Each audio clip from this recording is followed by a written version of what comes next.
Welcome back to the Wizard Weekly, where we talk about everything in gaming. Now, truthfully, I should not even be up right now. I should be asleep and getting my rest, but I just couldn't sleep. Just the thought of anything PlayStation related right now is enough to keep any sane human being, let alone a wizard, up at night. I was damn near in cold sweats for both good and mostly bad reason. Now, if you don't know, the Tokyo Game Show just concluded yesterday as of today, and this is one of the biggest gaming cons that we have left after E3 and whatnot. And obviously, like the name implies, it is held in Tokyo, Japan. And in this, I think, 5-day event, we got a bunch of showcases from some of the biggest gaming companies in the world. Like obviously Xbox did some things. They showed off a lot of turn-based RPGs. Kojima just had a showcase where he showed off some Death Stranding 2 footage. And as a little, bonus feature that you will find in the extra section of a video game, we had one of the most pivotal figures in PlayStation history have his own keynote event. And that figure in question is none other than Ken Kutaragi. If this thing will load, okay, there it is. Now, Ken Kutaragi, he is a really interesting guy, because without him, we likely wouldn't have PlayStation, or at least in the capacity that we do today, because he was one of the first people that put the, set the stones in motion for production to get set and play on behalf of Sony in the late 80s. And following the success of the console known as the PlayStation, Ken Kutaragi was then named president of Sony Interactive Entertainment from 1999 all the way up into 2011. And unfortunately, his reign of terror was nothing short of notorious, which is why a lot of people kind of like to put this guy in the back of the textbook, kind of. Now, of course, I'm going to get into all that because it'd be a disservice for me not to, but the reason I want to talk about Ken Kutaragi now is because in this keynote event at Tokyo Game Show, he shared some really cool insight on the early days of PlayStation and its production pre-PlayStation 1, and how it was just a really hard time for the people behind Sony to have any sort of hope in the console being successful. Because Ken Kutaragi, he took a lot of inspiration from Nintendo to even come up with the idea of the PlayStation. So once he pitched the idea to Sony and, Sony started to back this console idea, he claims that, Sony and Ken Kutaragi pitched this console idea to many game makers and publishers, and they claim that they were just not interested at all with the PlayStation in its early stage. Keep in mind, this was when Sony was mainly a music and electronic company. You guys remember the Walkman, the little fucking CD music players from like back in the 90s and 80s? My mom used to have one of those. I used to get in trouble because I would throw it like a frisbee. Like, look at it. Tell me this doesn't just look like something you just want to just fling it down the hall for fun, Alright, whatever. Anyways, given that circumstance, people just did not believe in the PlayStation, and even people that worked on it themselves within Sony didn't even believe that it was going to be successful, which Kutaragi claims. So I just thought that was a pretty cool little love story of hard work paying off, but unfortunately, it kind of gave off the message for a lot of people as the right message, just probably not the best messenger, because the reason that Kutaragi left PlayStation to begin with is because he was notorious for saying some pretty dumbass things to fans of the PlayStation. Unironically, during the PlayStation 3 era, when that console was revealed at a crazy ass $599 price tag in 2005, and now we're in the PS5 Pro era where that console just has a ridiculous price tag, and now he's sticking his head back up like a fucking Jack in the Box. Isn't that interesting? But yeah, this guy said some really dumb things that made people really hate the PlayStation 3 even more after that insane price tag. Like, is it not nonsense to compare the charge for a dinner at the company cafeteria with a dinner at a fine restaurant?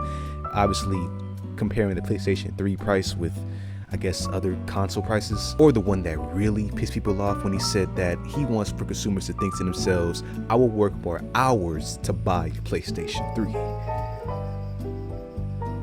Now, there's a lot of shit to say just from this statement alone, but he's long since been gone from Sony. So, obviously the repercussions of what he said is just, it speaks for themselves. But yeah, going back to the original PlayStation and its history, I still find this story really inspirational because the early 90s in gaming was just basically being dog walked by Nintendo and Sega. Like, if you weren't already in the business of creating consoles or, didn't already have the backing of Nintendo or Sega during this time, getting into the gaming sphere of producing and publishing was basically a surefire death, which is what many people tried to warn Sony of. So them prevailing in all this makes this success all the more, worthwhile to take note of. I guess you did have MS-DOS back then too, with PC gaming, but that threshold for playing PC was nowhere near to what it is today.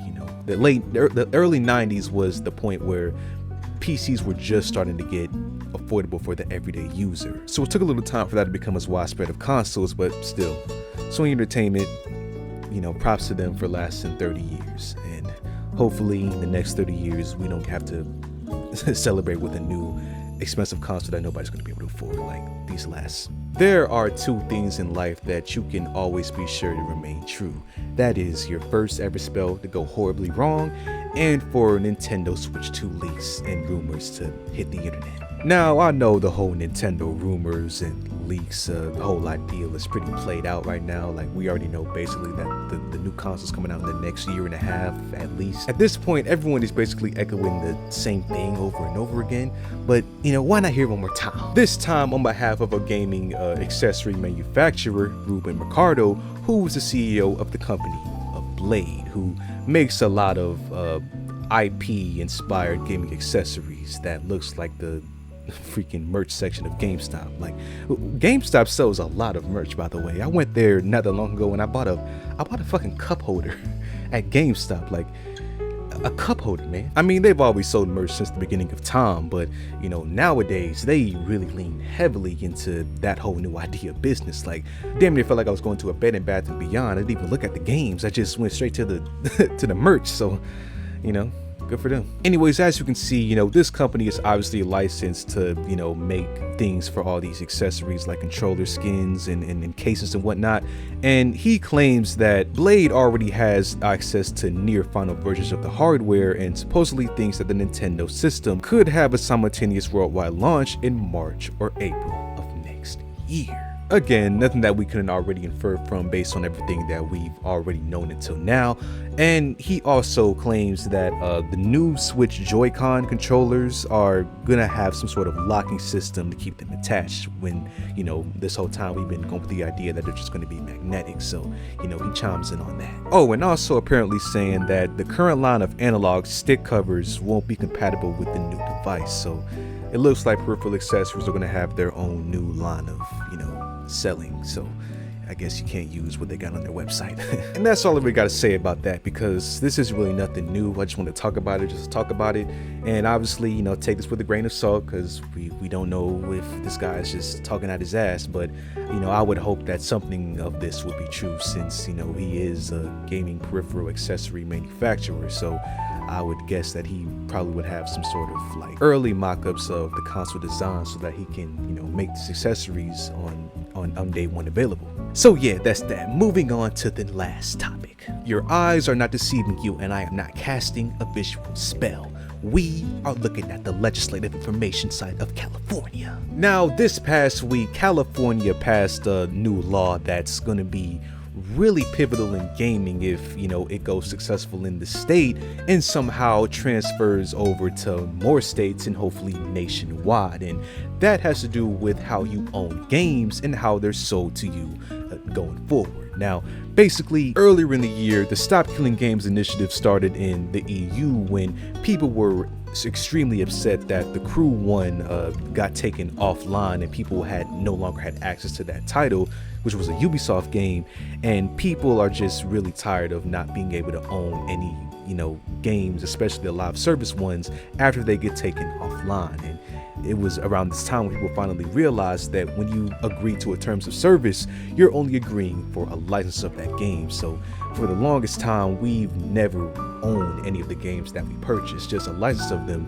for as long as the developers decide to keep them online. And as you would imagine, that is a huge problem, especially for games that can work after the game's servers get shut down, but just don't because, you know, they're server bound and you then lose access. But California passed Assembly Bill number 2426, requiring any digital online storefront to outright say that you're getting a license to a game instead of buying it going forward in 2025.